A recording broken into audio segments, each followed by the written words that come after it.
이번 시간에는 중학생이 풀기 어려워하는 방정식 모음이란 주제로 강의를 시작하겠습니다.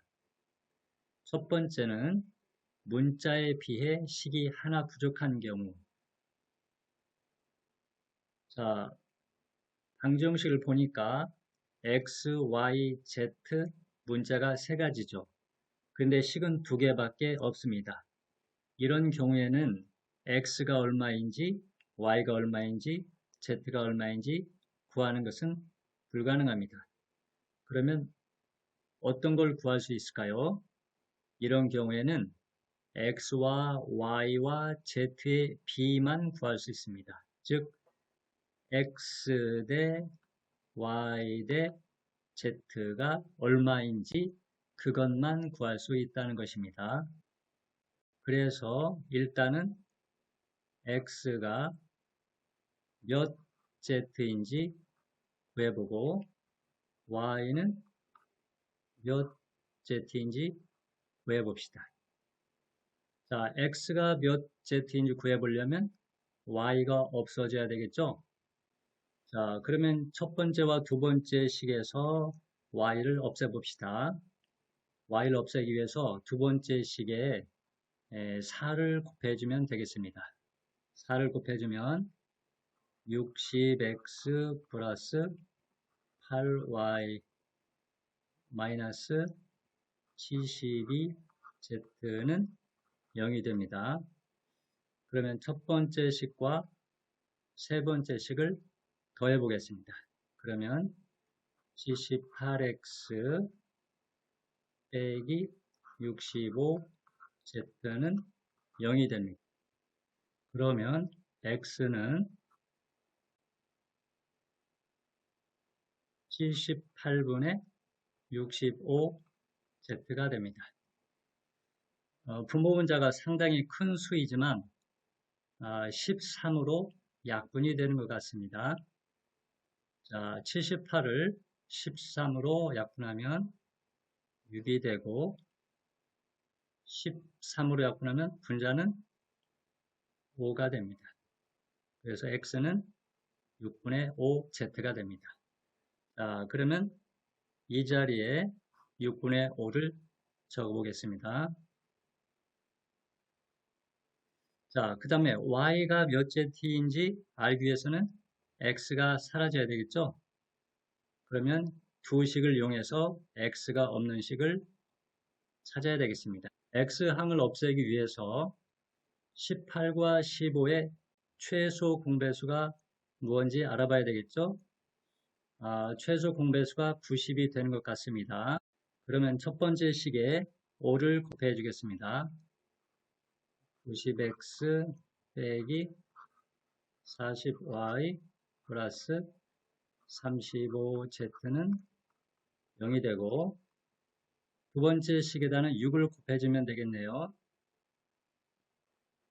90x 플러스 12y 빼기 108z는 0이 됩니다. x항을 없애기 위해서는 두 식을 빼주면 되겠는데 밑에서 위의 식을 빼겠습니다. x항은 없어지고 자 12y에서 빼기 마이너스 40y이기 때문에 플러스 52y가 되고 마이너스 108z에서 35z를 빼니까 마이너스 143z가 됩니다. 는 0. 자, 그래서 y는 52분의 143z가 됩니다. 여기도 분모분자가 13으로 약분이 되네요. 13으로 약분하면 52는 4가 되고 143은 13으로 약분하면 11이 됩니다. 그래서 y는 4분의 11z가 됩니다. 자, 이 자리에 4분의 11을 적어 놓겠습니다. 자, x도 z로 표현했고 y도 z로 표현했죠. 그러면 x 대 y 대 z가 얼마가 되는지 봅시다. x 대신에 6분의 5z를 적고 y 대신에 4분의 11z. z 자리에는 그대로 z를 적으면 됩니다.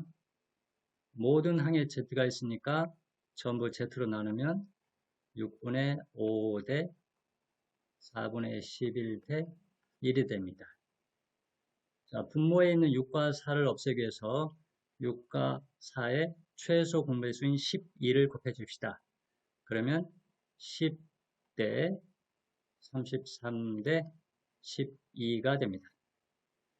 그러니까 이런 식에서 문자는 3개인데 식이 2개밖에 없을 때는 x, y, z의 값을 구하는 것은 원래 불가능한 거고, 다만 x와 y와 z의 b는 구할 수가 있습니다.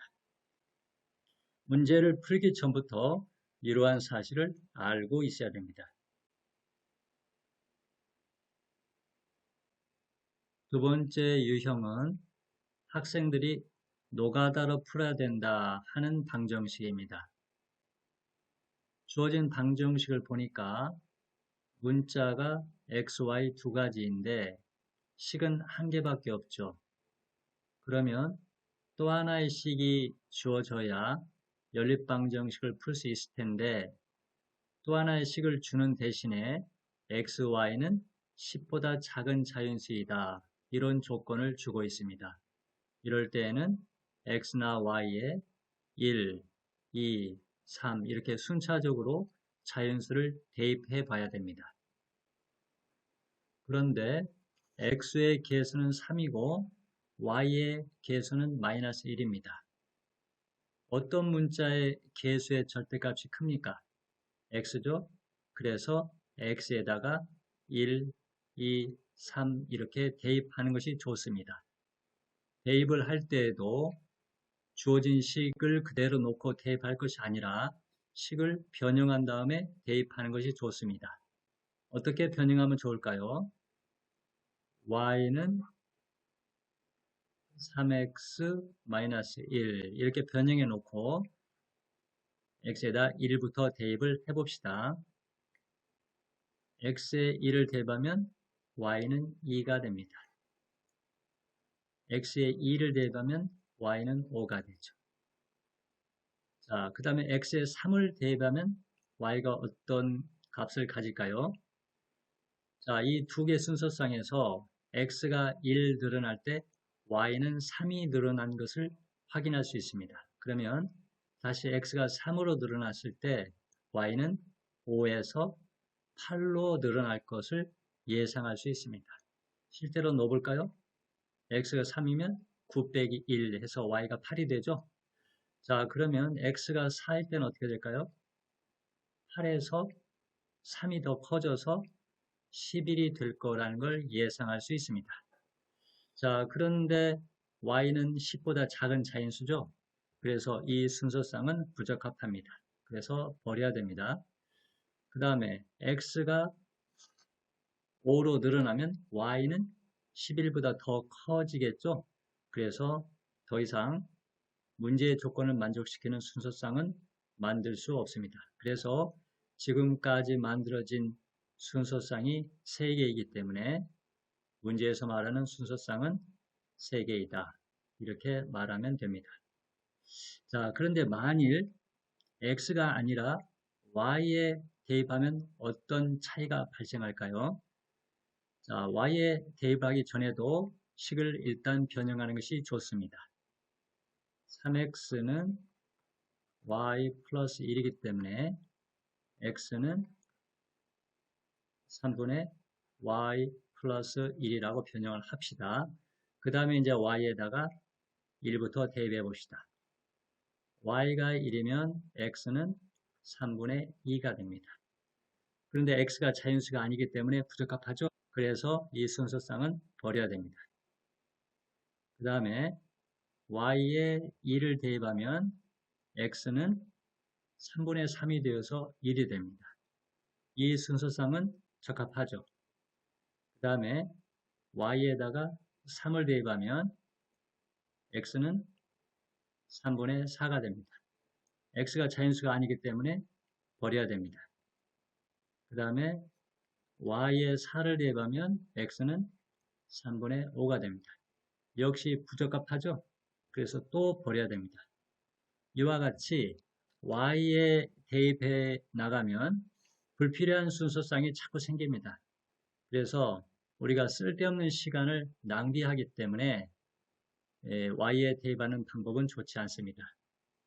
다시 이야기하면 주어진 식을 봤을 때 x의 계수의 절대값이 더 크기 때문에 x에다가 1, 2, 3 이렇게 대입하는 것이 좋습니다. 이것을 공식처럼 기억하고 있는 것이 필요합니다. 세 번째 유형은 정수용 부정방정식인데 정수라는 조건이 주어진 부정방정식입니다. 문제를 살펴보니까 문자가 x, y 두 가지인데 식은 한 개밖에 없죠. 그런데 또 하나의 식을 주는 대신에 문자 x, y는 정수다 이런 조건을 주고 있습니다. 그런데 이 문제에서는 정수의 범위가 딱히 있지 않습니다. 이럴 때에는 x, y에 일일이 정수를 대입하려는 시도는 하지 않는 게 좋습니다. 그러면 어떻게 풀어야 될까요? 자, 식을 관찰해 보니까 앞에 두 개 항에서 x가 공통으로 들어있는 걸 알 수가 있습니다. 그러면 분배 법칙에 의해서 x를 묶어냅니다. x를 묶어내면 앞에 항에서는 y가 남고 뒤에서는 마이너스 3이 남죠. 자, 그 다음에 y의 1차 항과 상수항이 남아있는데 이 상수항은 걸리적거리기만 할 뿐이기 때문에 우변으로 이항합니다. 그러면 마이너스 2로 넘어가겠죠. 그 다음에는 앞에 y-3이 나타나기 때문에 뒤에도 강제로 y-3을 만들어냅니다. 그런데 원래 y는 마이너스 3y였죠. 그러면 여기에다가 마이너스 3을 곱해줍니다. 이 마이너스 3y는 원래 있던 것이고 뒤에 있는 9는 없던 것인데 생긴 거죠. 그래서 우변에도 똑같이 9를 더해줍니다. 자, 좌변을 분배 법칙에 의해서 정리해보면 y-3이 바깥으로 나가고 앞에서는 x, 뒤에서는 마이너스 3이 남습니다. 그리고 우변은 7이 됩니다. 자, 그런데 x가 있는 그 괄호가 뒤에 있기 때문에 괄호의 위치를 바꿔줍시다. x-3 곱하기 y-3은 7입니다. 자, xy가 정수라고 했기 때문에 x 빼기 3도 정수이고 y 빼기 3도 정수이죠. 두 정수를 곱해서 7이 만들어지는 경우는 몇 가지나 될까요? 1 곱하기 7도 있고 7 곱하기 1 마이너스 1 곱하기 마이너스 7 마이너스 7 곱하기 마이너스 1 네 가지밖에 없습니다. 자, 첫 번째는 x-3이 1이기 때문에 x는 4가 되고 y-3이 7이기 때문에 y는 10이 됩니다. 두 번째는 x-3이 7이기 때문에 x는 10이고 y-3이 1이기 때문에 y는 4가 됩니다.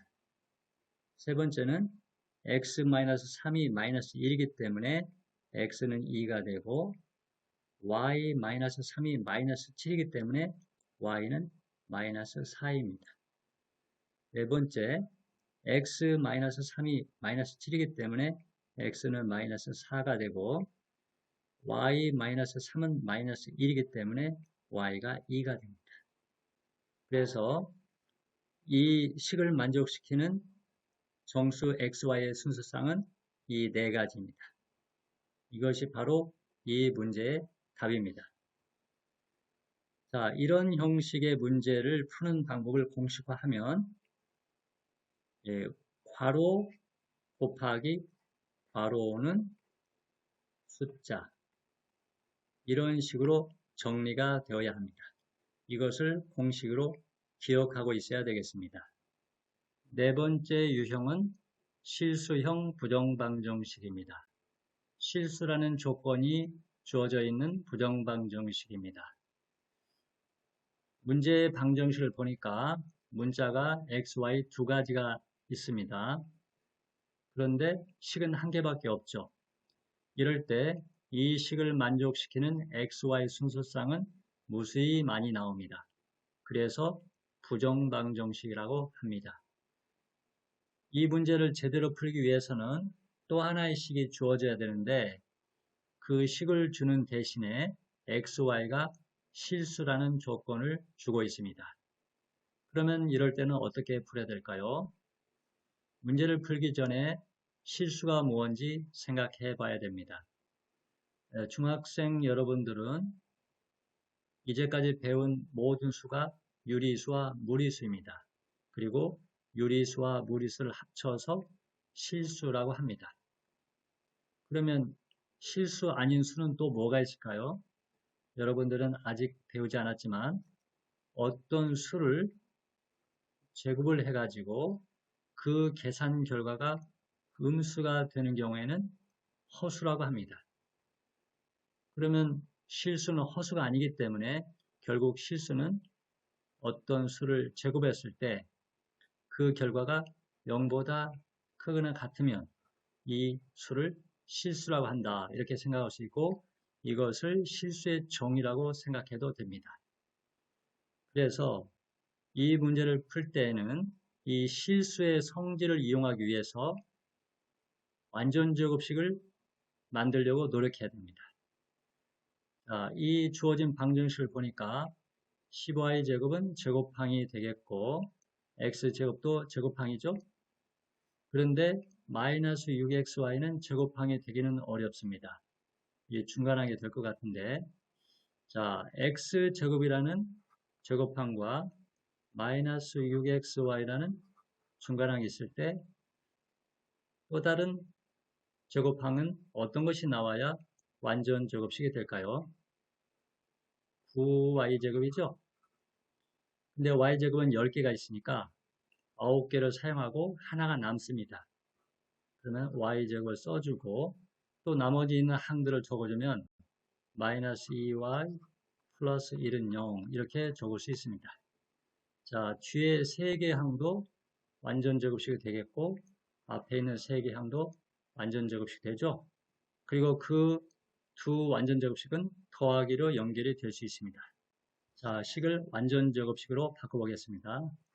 x 빼기 3y의 제곱 더하기 y 마이너스 1의 제곱은 0.